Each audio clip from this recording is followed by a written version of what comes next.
The airport was louder than usual that evening, yet one corner remained strangely quiet, until a small tug on the sleeve of a man who had vowed long ago never to look back at his own broken past. Ryan Hale, a billionaire CEO known for his cold precision, glanced down, and froze. A little boy no older than 7 stood beside him, clutching a worn-out teddy bear with one eye missing. His shoes were untied, his hair messy, and his eyes filled with a heartbreaking mix of fear and hope. "My daddy is in heaven," the boy whispered. "Can you help us get home?" The world seemed to stop. Ryan wasn't a man easily shaken. His board members called him a machine. His employees called him unbreakable. But nothing had prepared him for the trembling voice of a child who clearly had nowhere else to go. And behind the boy stood a young woman, about 28, exhausted, pale, holding back tears. She tried to speak but her voice cracked. "I'm his sister," she finally managed. "Our flight got cancelled, and we don't have anywhere to stay tonight." This was the moment everything started to change. Chapter 1: The Stranger with No One Waiting for Him. Ryan Hale wasn't supposed to be here. He had finished his last meeting early and came to the airport hoping to catch the earliest flight home, though home didn't really exist for him anymore. Since his parents passed away, all he had were 3 empty penthouses and a schedule filled just enough to distract him from the silence. He had grown used to loneliness. Used to airports. Used to goodbyes. But the little boy standing in front of him felt like a mirror of the child Ryan used to be, the one who waited in airports hoping someone would come back for him. "What's your name?" Ryan asked gently. "Eli," the boy said, hugging his teddy closer. "And this is Brave Bear. Daddy gave him to me before he went to heaven." Ryan swallowed hard. The young woman stepped forward. "I'm Ava. We were visiting for Eli's medical checkup, but our connecting flight got cancelled, and I can't afford a hotel. The airline says the next flight is tomorrow afternoon." Ryan knew that look, pride fighting desperation. A war she was losing. Chapter 2: A Decision from a Heart That Forgot How to Feel. Ryan could have walked away. People did it every day. But something inside him refused. He knelt to Eli's level. "Why do you want to go home so badly tonight?" Eli looked at the huge windows, where airplanes flashed their lights in the dark sky. "Because tomorrow is my daddy's birthday," he whispered. "We always go to the hill near our house and leave flowers for him. I don't want to miss it." Ava covered her mouth to hide her tears. "I promised him we'd make it home." That promise broke Ryan. He stood up slowly. "Come with me. I'll make sure you get home." Ava stared at him, startled. "Why would you help strangers?" Ryan looked at Eli's tiny hands wrapped around the teddy. "Because once I needed help too. And nobody came." Chapter 3: The Long Night at the Airport. Ryan booked them a hotel room inside the airport and paid extra so Ava and Eli could rest immediately. Ava protested, embarrassed, but Ryan silenced her gently. "This is not charity," he said. "It's humanity." While Ava put Eli to bed, Ryan sat in the hallway staring at the carpet, remembering the nights he spent alone after his parents died in a car crash. He had buried grief under work and money. But here it was again, in the eyes of a little boy. Unexpectedly, Ava stepped out. He fell asleep. I don't know how to thank you." "You don't have to." But Ava shook her head. "Eli hasn't spoken about his dad to anyone since the funeral. Yet he talked to you. That means something." Ryan didn't know what to say. Maybe he didn't want to know what it meant. Chapter 4: The Storm, the Panic, and the Promise. Just when things seemed calm, an announcement echoed the next morning. "Due to ongoing storms, all flights until evening are delayed." Ava collapsed into a chair. "No. Eli will be devastated." Ryan checked his phone. His private jet was undergoing maintenance 2 hours away. Even if he called it, the storm wouldn't allow takeoff yet.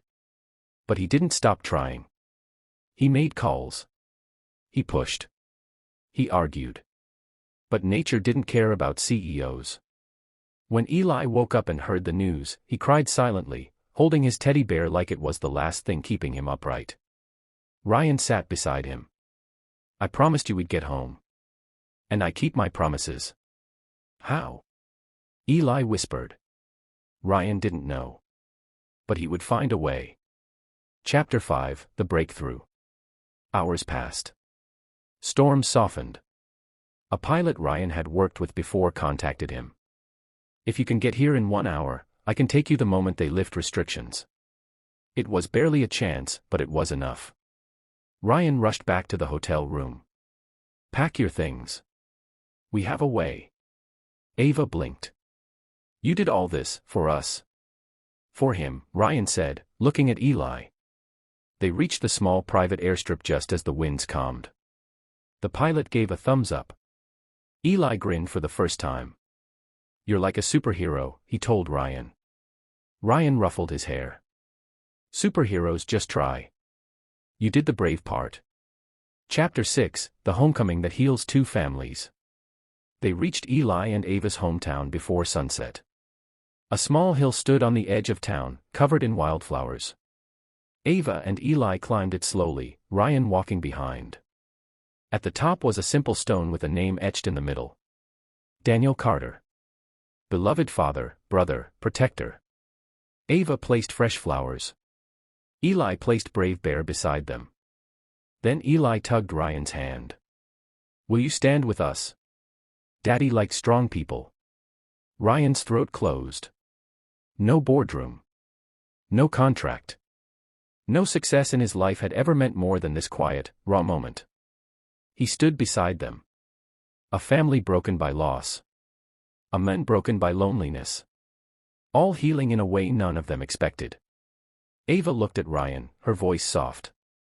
I don't know why you were alone at that airport, but if you ever need somewhere to belong, you have a place here. The wind blew gently. Eli slipped his small hand into Ryan's. Can you come visit us again? He asked. Ryan nodded, eyes burning. I think.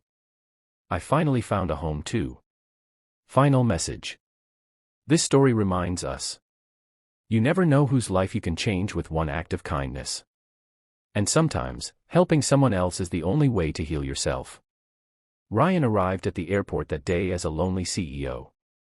He left it as something much greater. A man who rediscovered the meaning of family, hope, and home. The morning after the emotional visit to the hill, Ryan expected the world to return to its usual rhythm. He thought Ava and Eli would thank him, say goodbye politely, and he would return to his empty penthouse, back to the life he knew too well. But life has a strange way of pulling you into the places where you're needed most. When Ryan stepped out of the guest room Ava had prepared for him, the sound of soft laughter drifted from the kitchen. Eli was trying to pour cereal, half of it landing on the table, while Ava held her forehead in mock frustration. You're gonna make me clean all day, she said, trying not to smile. No, I'm helping, Eli insisted proudly. Ryan watched the scene quietly from the doorway. Something about it made his chest tighten. He had forgotten what a home full of voices felt like. Ava saw him and straightened. Good morning. I hope you slept well. I did, Ryan said, surprising even himself. Better than I have in years. Eli waved excitedly. Ryan. I saved a seat for you. Hearing that simple sentence, something no one had said to him since he was a child, felt like a crack forming in the armor he had worn all his life. He sat down beside Eli. And just like that, the day began as if he'd always belonged there. A conversation that revealed the truth. After breakfast, Ava stepped outside to hang laundry while Ryan helped Eli build a small wooden airplane. Every time Eli smiled, Ryan felt a piece of himself slowly coming back to life. When Ava returned, she looked thoughtful. Ryan, she said softly, why were you alone at that airport? Don't you have someone waiting for you, family, friends, someone? Ryan tightened the small screw on the airplane, his hands pausing mid-turn. My parents died when I was 15, he said quietly. I grew up in shelters and dorms. After that, I learned to depend on work, not people. Ava's eyes filled with regret. I'm so sorry. Don't be. I made peace with it a long time ago. But he hadn't. Not fully. Ava sat beside him. Maybe you never healed, because you never had a reason to. Those words hit too close. He didn't answer, but Ava saw the truth written all over his silence. A sudden crisis. In the afternoon, while Ryan helped fix the loose fence outside, he heard a scream, a sharp, terrified sound. Eli. Ava burst out of the house, holding Eli in her arms. His small body was limp, his breath shallow, his skin frighteningly pale. He fainted, he just fainted. Ryan, I don't know what's happening. Ryan didn't think. He acted.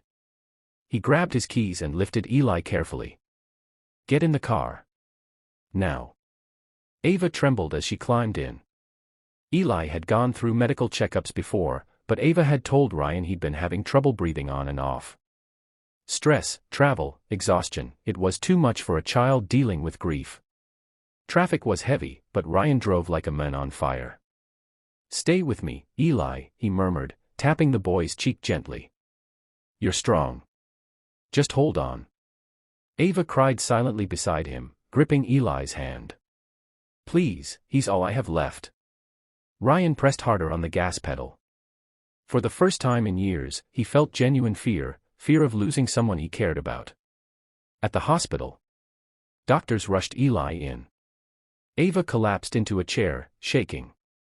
Ryan sat beside her, placing a steady hand on her shoulder. He'll be okay, he said firmly. You don't know that. I believe it. Ava wiped her eyes.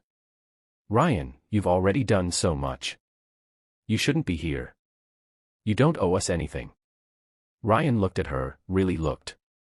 I don't stay because I owe you, he said. I stay because I want to. Ava's breath caught. Before she could respond, a doctor approached. He's stable, the doctor said. But he needs rest and continued monitoring. His stress levels are very high.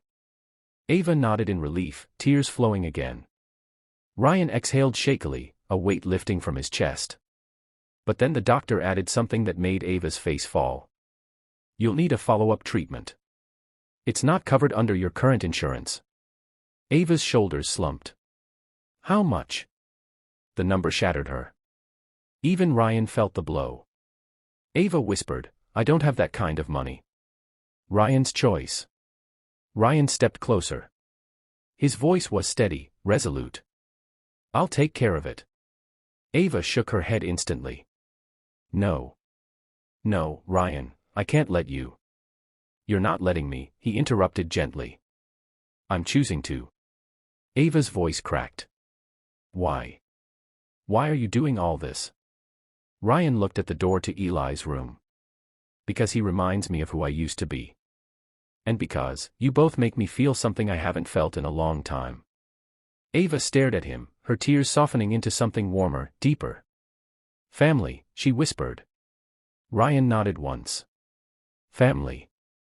The new beginning. When Eli woke up, the first thing he asked was, Ryan, you're still here? Ryan took his hand. I'm not going anywhere. Eli smiled, small and sleepy. Good. Because I don't want you to leave. Ava heard that, and her heart finally understood something she had been trying not to admit. Ryan didn't just help them get home. He was becoming part of their home. A place he never had before. A place he didn't know he needed. And for the first time in years, Ryan Hale felt alive.